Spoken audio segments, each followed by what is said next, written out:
নির্বাচন কমিশনের সাথে আমাদের এই টানাপোড়েন কিন্তু আমাদের কেবল দলীয় বিষয় না, কারণ আমরা সন্দেহ প্রকাশ করছি, আমরা উদ্বেগ প্রকাশ করছি যে এই নির্বাচন কমিশন নিরপেক্ষভাবে একটি নির্বাচন পরিচালনা করার ইচ্ছা বা সক্ষমতা রাখে কিনা। ফলে নির্বাচন কমিশন নিয়ে আমাদের এই উদ্বেগ থাকবে। আমরা খুব স্পষ্টভাবে বলেছি, শাপলা এবং সাপ্লাই হবে জাতীয় নাগরিক পার্টির মার্কা। সেই মার্কা নিয়ে আমরা নির্বাচনে অংশগ্রহণ করতে চাই। এখন যদি নির্বাচন কমিশন একটি সাংবিধানিক প্রতিষ্ঠান, তারা যদি আইন অনুযায়ী পরিচালিত না হয়, তারা যদি গায়ের জোরে বা অন্য কারো প্রেসক্রিপশনে কোন সিদ্ধান্ত যায়, তাহলে তার প্রতিবাদ তো আমাদেরকে জানাতেই হবে।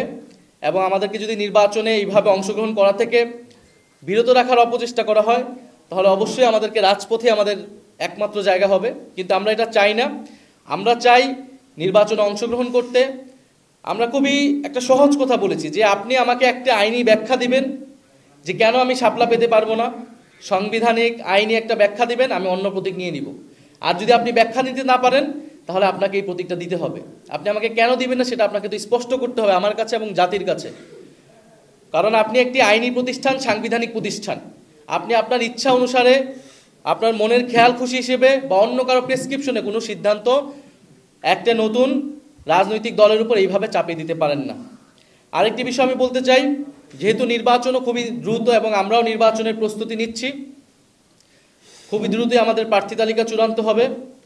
ফলে নির্বাচনে যে লেভেল প্লেইং ফিল্ডের কথা, একটি খুবই কমন জিনিস, সেই বিষয়ে আমরা দৃষ্টি রাখছি।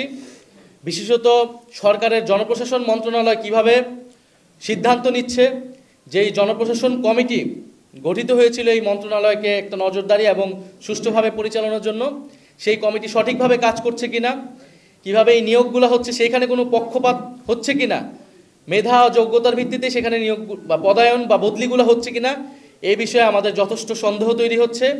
আমরা পরবর্তী দিনগুলোতে এই বিষয়ে আমাদের আরও স্পষ্ট বক্তব্য উপস্থাপন করব।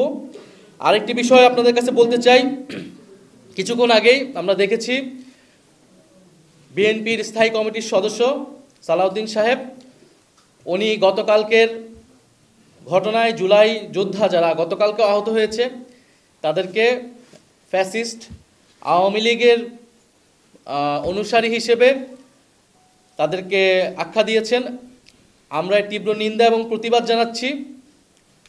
এবং হয়তো তিনি ভুলবশত, হয়তো তার কাছে তথ্য না থাকার কারণে তিনি এরকমটা বলেছেন। যেহেতু তিনি দীর্ঘদিন দেশে ছিলেন না, যেহেতু তিনি জুলাই অভ্যুত্থানের সময় দেশে ছিলেন না, রাজপথে ছিলেন না, সেহেতু হয়তো তিনি জানেন না যে কে রাজপথে ছিল, কারা লড়াই করেছিল, কারা বুলেটের সামনে দাঁড়িয়েছিল। আতিকুল গাজী, যার হাত কাটা গিয়েছে, তাকে যখন ফ্যাসিস্ট আওয়ামী লীগের দোসর বলা হয়, যখন শহীদ মীর মুগ্ধের বাবাকে ফ্যাসিস্ট আওয়ামী লীগের দোসর বলা হয়, শহীদ ইয়ামিনের বাবাকে ফ্যাসিস্ট আওয়ামী লীগের দোসর বলা হয়, তাদের যে কোনো দাবির জন্যই, দাবির প্রেক্ষিতে, সেটা আমাদের জন্য খুবই কষ্টের, খুবই বেদনাদায়ক। ফলে আমাদের আহ্বান থাকবে তিনি তার এই বক্তব্য অবিলম্বে প্রত্যাহার করবেন এবং সেই আহত যোদ্ধা এবং শহীদ পরিবারদের কাছে ক্ষমা চাবেন এবং তাদের সাথে বসে জুলাই গণ অভ্যুত্থানের গল্পটা শুনবেন, ইতিহাসটা শুনবেন, কারা লড়াই করেছিল, কিভাবে লড়াই করেছিল, কিভাবে এই দেশ স্বাধীন হয়েছিল, এবং আজকে আমরা এখানে কথা বলতে পারছি।